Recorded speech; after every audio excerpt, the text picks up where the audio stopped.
Good morrow, scholars. Welcome again to Breaking Dawn. I was going to say something, but I'm not sure what it was going to be. Anywho, we are in Chapter 17. What do I look like? The Wizard of Oz. You need a brain? You need a heart? Go ahead, take mine. Take everything I have. Page 329. I sort of had a plan as I ran to the Cullen's garage. The second part of it was totaling the bloodsucker's car on my way back. That's mean. So I was at a loss when I mashed the button on the keyless remote, and it was not his Volvo that beeped and flashed its lights for me. It was another car. A standout even in the long line of vehicles that were mostly all drool-worthy in their own ways. Did he actually mean to give me the keys to an Aston Martin Vanquish, or was that an accident? Is that a real thing? I don't know. I have no knowledge of cars. I didn't pause to think about it, or if this would change that second part of my plan. I just threw myself into the silky leather seat and cranked the engine while my knees were still crunched up under the steering wheel. The sound of the motor's purr might have made me moan another day, but right now it was all I could do to concentrate enough to put it in drive. I found the seat release and shoved myself back as far as my foot rammed the pedal down. I don't know what's wrong with me today. The car felt almost airborne as it leapt forward. Or leaped, I guess. It only took seconds to race through the tight, winding drive. The car responded to me like my thoughts were steering rather than my hands. As I blew out of the green tunnel and onto the highway, I caught a fleeting glimpse of Leah's gray face peering uneasily through the ferns. For half a second I'd wondered what she'd think, and then I realized that I didn't care. In a sick way, it was my lucky day. If by lucky you meant taking a well-traveled highway at 200 without so much as seeing one cop, even in the 30-mile-an-hour speed-trapped towns, what a letdown. A little chase action might have been nice, not to mention that the license plate info would bring the heat down on the leech. Sure, he'd buy his way out of it, but it might have been just a little inconvenient for him. The only sign of surveillance I came across was just a hint of dark brown fur flitting through the woods, running parallel to me for a few miles on the south side of Forks. Quill, it looked like. He must have seen me, too, because he disappeared after a minute without raising an alarm. Again, I almost wondered what his story would be before I remembered that I didn't care. I raced along the long, U-shaped highway, heading for the biggest city I could find. That was the first part of my plan. It seemed to take forever, probably because I was still on the razor blades, but it actually didn't even take 2 hours before I was driving north into the undefined sprawl that was part Tacoma and part Seattle. I slowed down then because I wasn't really trying to kill any innocent bystanders. This was a stupid plan. It wasn't going to work. But, as I'd searched my head for a way at all to get away from the pain, what Leah said today had popped in there. That would go away, you know, if you imprinted. You wouldn't have to hurt over her anymore. Seemed like maybe getting your choices taken away from you wasn't the very worst thing in the world. Maybe feeling like this was the very worst thing in the world. But I'd seen all the girls on the push and up on the Macaw Res and in Forks. I needed a wider hunting range. So how do you look for a random soulmate in a crowd? Well, first I needed a crowd. So I tooled around, looking for a likely spot. I passed a couple of malls, which probably would have been pretty good places to find girls my age, but I couldn't make myself stop. Did I want to imprint on some girl who hung out in a mall all day? I kept going north, and it got more and more crowded. Eventually I found a big park full of kids and families and skateboards and bikes and kites and picnics and the whole bit. I hadn't noticed till now. It was a nice day, the sun and all that. People were out celebrating the blue sky. I parked across 2 handicapped spots, just begging for a ticket, and joined the crowd. I walked around for what felt like hours, long enough that the sun changed sides in the sky. I stared into the face of every girl who passed anywhere near me, making myself really look, noticing who was pretty and who had blue eyes and who looked good in braces and who had too much makeup on. I tried to find something interesting about each face so that I would know for sure that I'd really tried. Things like, this one had a really straight nose. That one should pull her hair out of her eyes. This one could do lipstick ads if the rest of her face was as perfect as her mouth. What? What happened to you, Jacob? Sometimes they stared back. Sometimes they looked scared, like they were thinking, who is this big freak glaring at me? Sometimes I thought they looked kind of interested, but maybe that was just my ego running wild. I don't have that problem. Not the ego thing, I kind of have that problem, but never mind, you know what I meant.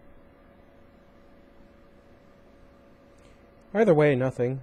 Even when I met the eyes of the girl who was, no contest, the hottest girl in the park and probably in the city, and she stared right back with a speculation that looked like interested, I felt nothing. Just the same desperate drive to find a way out of the pain. As time went on, I started noticing all the wrong things. Bella things. This one's hair was the same color. That one's eyes were sort of shaped the same.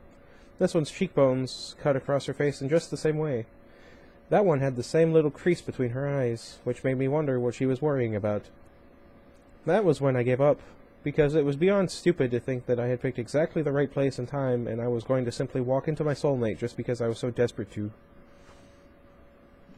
It wouldn't make sense to find her here anyway. If Sam was right, the best place to find my genetic match would be in La Push, and clearly no one there fit the bill. If Billy was right, then who knew?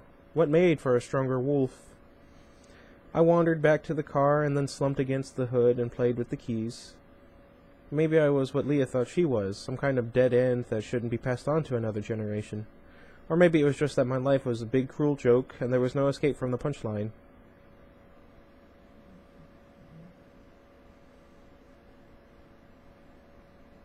I have days like that. Hey, you okay? Hello? You there, with the stolen car. It took me a second to realize that the voice was talking to me, and then another second to decide to raise my head. A familiar-looking girl was staring at me, her expression kind of anxious. I knew why I recognized her face. I'd already catalogued this one. Light red gold hair, fair skin, a few colored freckles sprinkled across her cheeks and nose, and eyes the color of cinnamon. That sounds nice. If you're feeling that remorseful over boosting the car, she said, smiling so that a dimple popped out of her chin, you could always turn yourself in. It's borrowed, not stolen, I snapped. My voice sounded horrible, like I'd been crying or something. Embarrassing. Sure, that'll hold up in court. I glowered. You need something? Not really. I was kidding about the car, you know. It's just that you look really upset about something. Oh, hey, I'm Lizzie. She held out her hand. I looked at it until she let it fall away. Don't do that. Anyway, she said awkwardly, I was just wondering if I could help. Seemed like you were looking for someone before. She gestured toward the park and shrugged. Yeah. She waited. I sighed. I don't need any help. She's not here. Oh, sorry. Me too, I muttered. I looked at the girl again. Lizzie, she was pretty, nice enough to try and help a grouchy stranger who must seem nuts. Why couldn't she be the one? Why did everything have to be so freaking complicated? Nice girl, pretty, and sort of funny. Why not? This is a beautiful car, she said. It's really a shame that they're not making them anymore. I mean, what? The Vantage's body styling is gorgeous too, but there's something about the Vanquish. Nice girl who knew cars. Wow. I stared at her face harder, wishing I knew how to make it work. Come on, Jake, imprint already. How's it drive? She asked. Like you wouldn't believe, I told her. She grinned her one dimple smile, clearly pleased to have dragged a halfway civil response out of me, and I gave her a reluctant smile back. But her smile did nothing about the sharp cutting blades that raked up and down my body, no matter how much I wanted it to. My life was not going to come together like that. It wasn't in that healthier place where Leah was headed. I wasn't going to be able to fall in love like a normal person. Not when I was bleeding over someone else. Maybe, if it was 10 years from now and Bella's heart was long dead and I'd hauled myself through the whole grieving process and come out in one piece again, maybe then I could offer Lizzie a ride in a fast car and talk makes and models and get to know something about her and see if I liked her as a person. But that wasn't going to happen now. Magic wasn't going to save me. I was going to have to take the torture like a man. Suck it up. Lizzie waited, maybe hoping I was going to offer her that ride. Or maybe not. I'd better get this car back to the guy I borrowed it from, I muttered. She smiled again. Glad to hear you're going straight. Yeah, you convinced me. I was going to make a comment, but never mind. She watched me get in the car, still sort of concerned. I probably looked like someone who was about to drive off a cliff. Maybe I would have if that kind of move would work for a werewolf. She waved once, her eyes trailing after the car. At first I drove more sanely on the way back. I wasn't in a rush. I didn't want to go where I was going, back to that house, back to that forest, back to the pain I'd run from. But back to being absolutely alone with it. Okay, that was melodramatic. I wouldn't be all alone.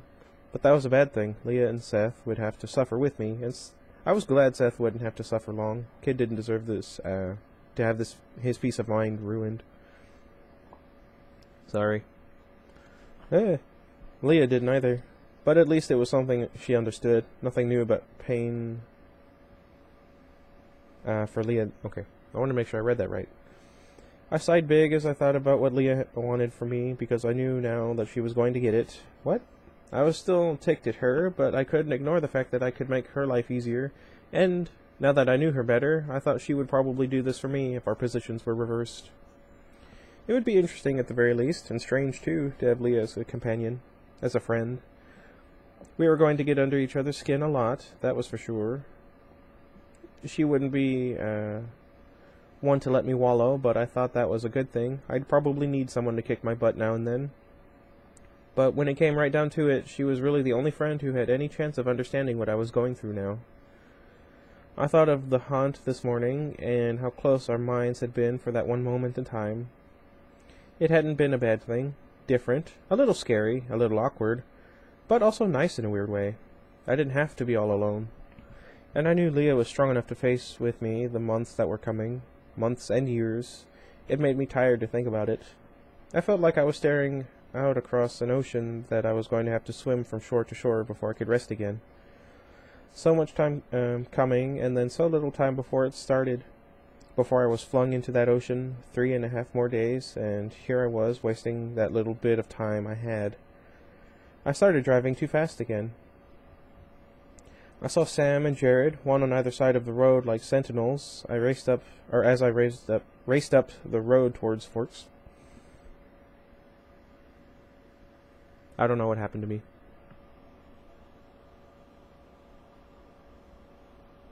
They were well hidden in the thick branches, but I was expecting them, and I knew what to look for.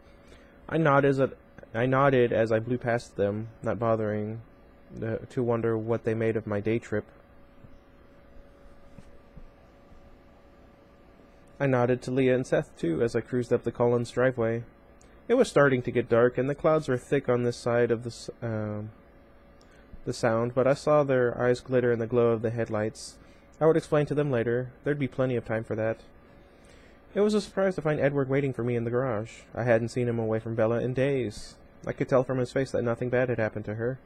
In fact, he looked more peaceful than before. My stomach tightened as I remembered where that peace came from. It was too bad that, with all my brooding, I had forgotten to wreck the car. Oh well, I probably wouldn't have been able to stand hurting this car anyway. Maybe he'd guessed as much, and that's why he lent it to me in the first place.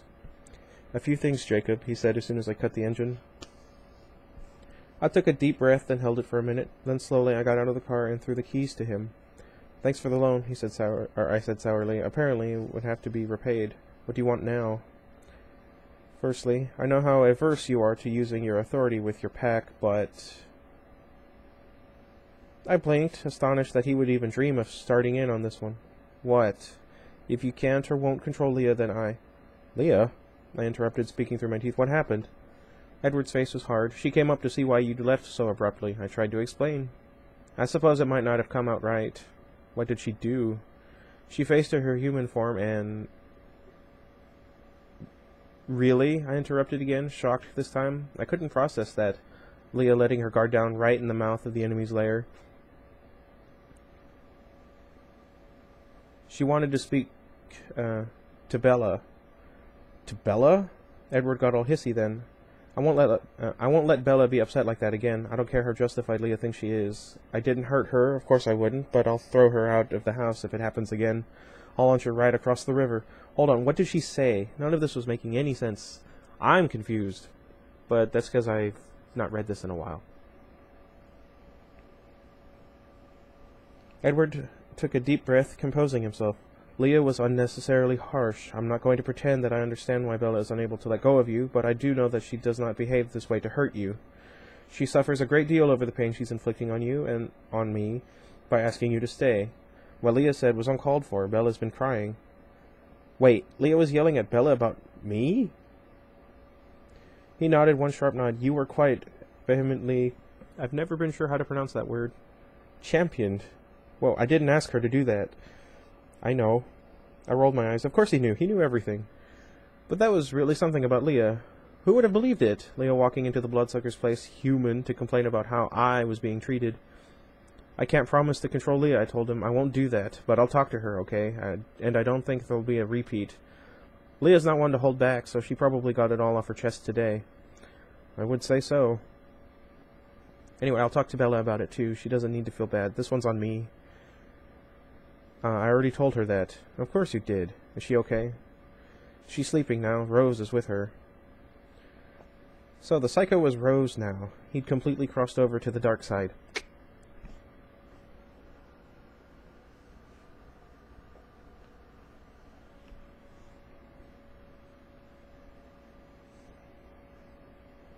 He ignored that thought, continuing with a more complete answer to my question.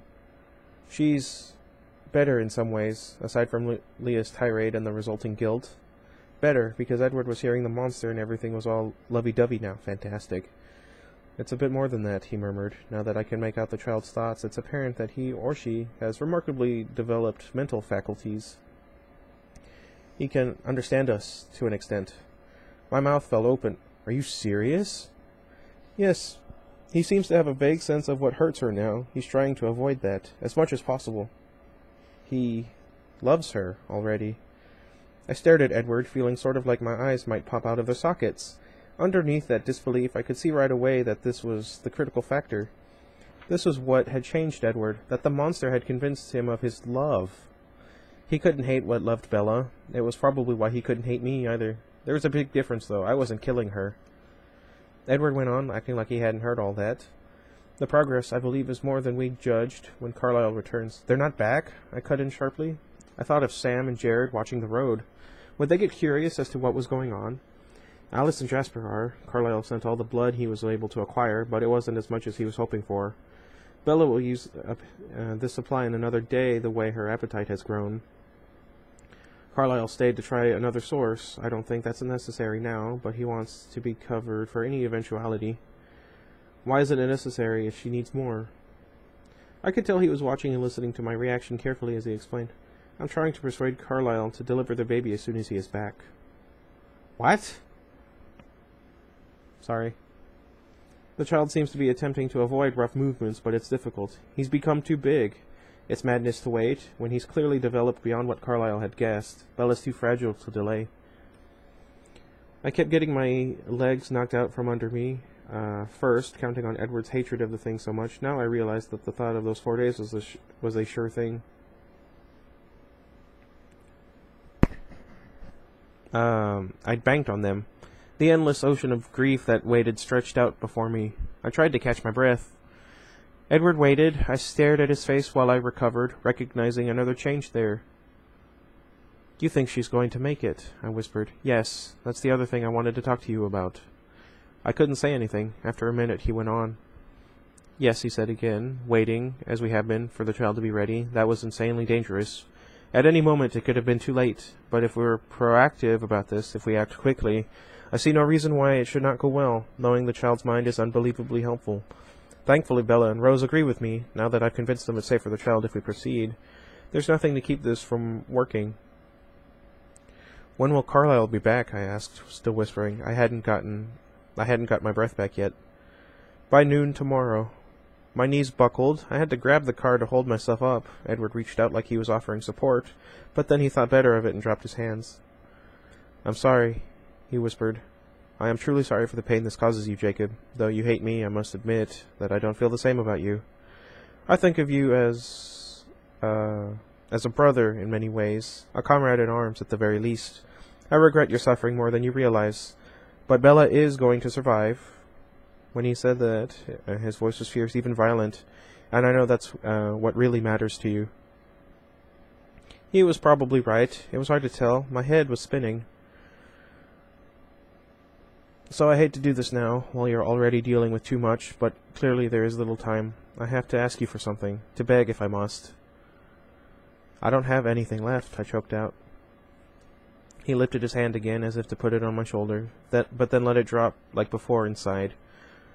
I know how much you have given, he said quietly, but this is something you do have, and only you. I'm asking this of the true Alpha, Jacob. I'm asking this of Ephraim's heir. I was way past being able to respond. I want your permission to deviate from what we agreed to in our treaty with Ephraim. I'm not sure if I'm pronouncing the name correctly. I want you to grant us an exception. I want your permission to save her life. You know I'll do it anyway, but I don't want to break faith with you if there's any way to avoid it. We never intend to go back on our word, and we don't do it lightly now. Or we never intended to. Okay, sorry. I want your understanding, Jacob, because you know exactly why we do this. I want the alliance between our families to survive when this is over. I tried to swallow. Sam, I thought. It's Sam you want. No. Sam's authority is assumed. It belongs to you. You'll never take it from him, but no one can rightfully agree to what I'm asking, except for you. It's not my decision. Did I say that right? I don't know. It is, Jacob, and you know it. Your word on this will condemn us or absolve us. Only you can give this to me. I can't think. I don't know. We don't have much time. He glanced back toward the house. No, there was no time. My few days had become a few hours. I don't know. Let me think. Just give me a minute here, okay? Yes. I started walking to the house, and he followed. Crazy how easy it was, walking through the dark with a vampire right beside me. It didn't feel unsafe or even uncomfortable, really. It felt like walking next to anybody, well, anybody who smelled bad. There was a movement in the brush at the edge of the big lawn, and then a low whimper. Seth shrugged through the ferns and lopped over to us. Hey, kid, I muttered. He dipped his head, and I patted his shoulder. So cool, I lied. I'll tell you about it later. Sorry to take off on you like that. He grinned at me. Hey, tell your sister to back off now, okay? Enough. Seth nodded once. I shoved against his shoulder this time. Get back to work. I'll spell you in. What? What? In a bit. Seth leaned against me, shoving back, and then he galloped into the trees. He has one of the purest, sincerest, kindest minds I have ever heard, Edward murmured when he was out of sight. You're lucky to have his thoughts to share. I know that, I grunted. We started toward the house, and both of our heads snapped up when we heard the sound of someone sucking through a straw. Edward was in a hurry then. He darted up the porch stairs and was gone. Bella, love, I thought you were sleeping, I heard him say. I'm sorry, I wouldn't have left. Don't worry, I just got so thirsty. It woke me up. It's a good thing Carlisle is bringing more. This kid is going to need it when he gets out of me. True, that's a good point. I wonder if he'll want anything else, she mused. I suppose we'll find out. I walked through the door. Alice said finally, and Bella's eyes flashed to me. That infuriating, irresistible smile broke across her face for 1 second, then it faltered, and her face fell. Her lips puckered, what? Like she was trying not to cry. There we go. I wanted to punch Leah right in her stupid mouth. Hey, Bells, I said quickly. How you doing? I'm fine, she said. Big day today, huh? Lots of new stuff. You don't have to do that, Jacob. Don't know what you're talking about, I said, going to sit on the arm of the sofa by her head. There we go. Edward had the floor there already. She gave me a reproachful look. I'm so she started to say. I pinched her lips together between my thumb and finger. Jake, she mumbled, trying to pull my hand away. Her attempt was so weak it was hard to believe that she was really trying. I shook my head. You can talk when you're not being stupid. Fine, I won't say it. It sounded like she mumbled. I pulled my hand away. Sorry, she finished quickly, and then grinned. I rolled my eyes, and then smiled back at her. When I stared into her eyes, I saw everything that I'd been looking for in the park. Tomorrow, she'd be someone else, but hopefully alive, and that was what counted, right? She'd look at me with the same eyes, sort of. Same with the smile with the same lips, almost. She'd still know me better than anyone who didn't have full access to the inside of my head. Leah might be an interesting companion, maybe even a true friend, someone who would stand up for me, though she wasn't my best friend the way that Bella was. Aside from the impossible love I felt for Bella, there was also that other bond, and it ran bone deep. Tomorrow she'd be my enemy, or she'd be my ally, and apparently that distinction was up to me. I sighed. Fine, I thought, giving up the very last thing I had to give. You made me feel hollow. Go ahead, save her. As Ephraim's heir, you have my permission, my word that this will not violate the treaty. The others will just have to blame me. You were right. They can't deny that it's my right to agree to this. Thank you. Edward's whisper was low enough that Bella didn't hear anything, but the words were so fervent that, from the corner of my eye, I saw the other vampires turning to stare.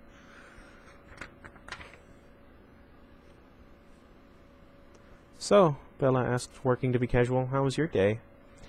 Great. Went for a drive, hung out in the park. Sounds nice. Sure. Suddenly she made a face. Rose? She asked. I heard Blondie chuckle. Again? I think I've drunk 2 gallons in the last hour, Bella explained. Edward and I both got out of the way while Rosalie came to lift Bella from the couch and take her to the bathroom. Can I walk? Bella asked. Sorry. My legs are so stiff. Are you sure? Edward asked. Rose will catch me if I trip over my feet, which could happen pretty easily since I can't see them. Rosalie set Bella carefully on her feet, keeping her hands right at Bella's shoulders. Bella stretched her arms out in front of her, wincing a little. That feels good, she sighed. But I'm huge.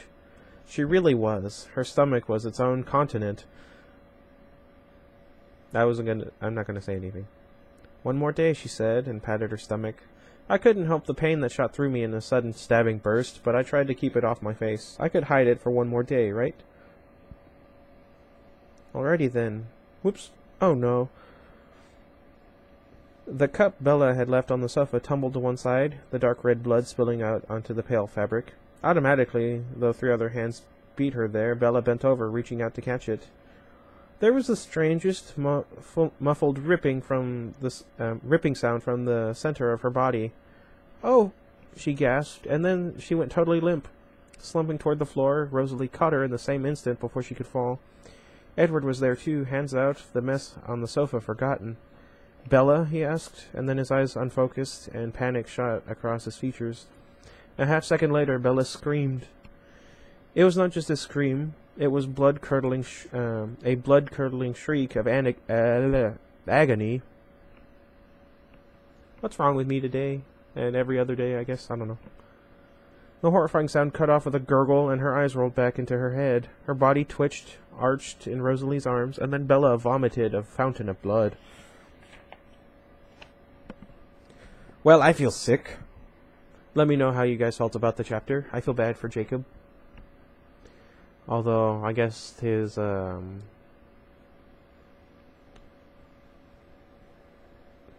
agreeing to their terms could not come at a better time, I suppose.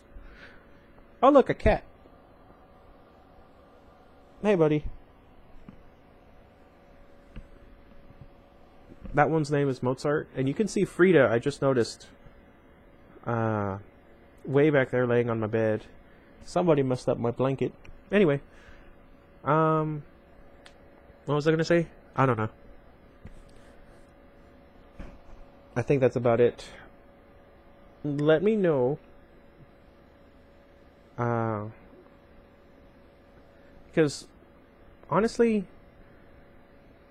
I don't know what I'm going to go with that.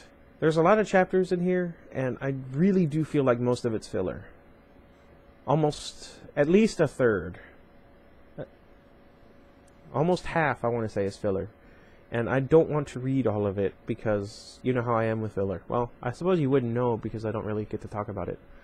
I mean, I'm just saying. Let me know if you agree, if you don't. Anyway, I'm going to take my allergy medication because I need that. And until next time, goodbye, everybody.